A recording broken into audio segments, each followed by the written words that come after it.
एक मुलाकात ऐसी शख्सियतों के साथ जिन्होंने दिया है अपने जीवन को एक नया मुकाम।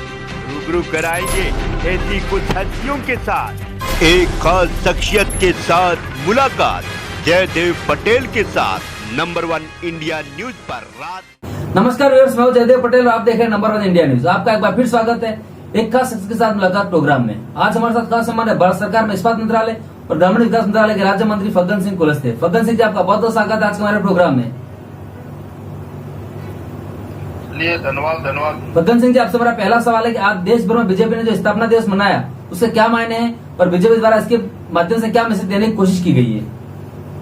देखिए, पार्टी का अपना स्थापना दिवस होता है। पार्टी कुल मिलाकर के 42 साल भारतीय जनता पार्टी के हो गए और इन 42 वर्षों में पहली बार हमने मतदान केंद्र तक इस कार्यक्रम को मनाने का फैसला हमने किया है और बड़े स्केल में हमने इस कार्यक्रम को किया। जी फग्गन सिंह जी, आपसे मेरा अगला सवाल है कि बीजेपी का नया रंग, बदली टोपी, बदला रंग, इसकी क्या खास वजह है?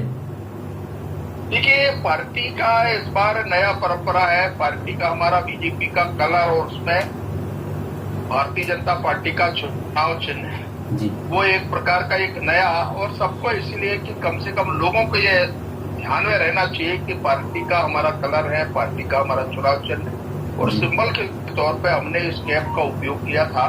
और इसलिए खासतौर से जनप्रतिनिधियों के लिए हमारे जो लोकसभा के मेंबर्स थे और बाकी पार्टी कार्यकर्ताओं ने भी, आपने देखा होगा पूरे देश भर में पार्टी का जो चुनाव चिन्ह वाला टोपी लगा करके कार्यक्रम को आयोजित किया, रैलियां हुई ऐसे बड़े स्केल में। जी फग्गन सिंह जी, सोनिया गांधी का कहना है कि बीजेपी विभाजनकारी नीति है और उसी के आधार पर वोट लेती है, हम उसे चलने नहीं देंगे।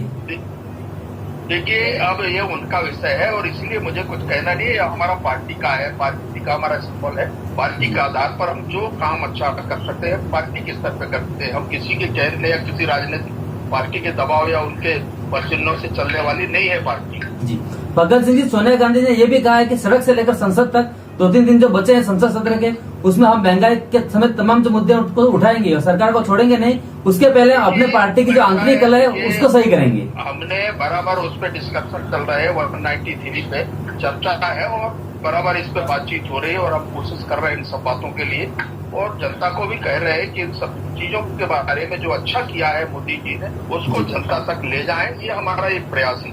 जी फग्गन सिंह जी, आपके पास ग्रामीण विकास मंत्रालय की जिम्मेदारी है, पर ऐसे में बढ़ती महंगाई और पेट्रोल डीजल के बढ़ते दामों को देखते हुए लोगों के रोजमर्रा का जीवन जो है प्रभावित हो रहा है। गाँव में कैसे विकास संभव हो पाएगा, इसको लेकर क्या कदम उठाया जाए? नरेगा का काम हमने शुरू किया है। जितने लोग काम करने वाले हैं हमने सबके लिए हमने काम की व्यवस्था हमने किया और हम कोशिश कर रहे हैं कि जहाँ जितनी डिमांड है उस आधार पर हम इस काम को आगे बढ़ा रहे हैं। इसमें कहीं कोई समस्या नहीं है। हमारे पास नरेगा है, नरेगा में जो भी लोग काम करेंगे वहाँ की डिमांड के आधार पर हम काम देते हैं और लोगों को एम्प्लॉयमेंट देते हैं। जी फग्गन सिंह जी, आपसे मेरा क्लोजिंग क्वेश्चन है कि विपक्ष का ये आरोप है कि बीजेपी को जब राजनीतिक हित साधना होता है, चुनाव लड़ना होता है, देश हित की तिलांजलि दे दी जाती है। 137 दिन पेट्रोल डीजल के दाम नहीं बढ़ाए जाते, जैसे चुनाव परिणाम आ जाते हैं तो बीजेपी के लिए देश हित हो जाता है। क्या कहेंगे इस पर आप? नहीं, देखिए ये तो गलत बात है। कौन क्या सोचता है, परंतु हम देखिए काम के आधार पर लोगों को भी जोड़ते हैं और लोगों को काम भी देते हैं और काम के आधार पर और इसलिए विकास के आधार पर चुनाव लड़ते हैं। ऐसा किसी के कहने से नहीं। विकास मोदी जी ने जो कुछ भी दिखाया है वो विकास के आधार पर काम कर रहे हैं और हम इसको लेकर के आगे बढ़ेंगे, ये हमारा आत्मविश्वास है। जी फग्गन सिंह जी, आपने हमारे लिए समय निकाला उसके लिए आपको बहुत बहुत धन्यवाद। चलिए, धन्यवाद।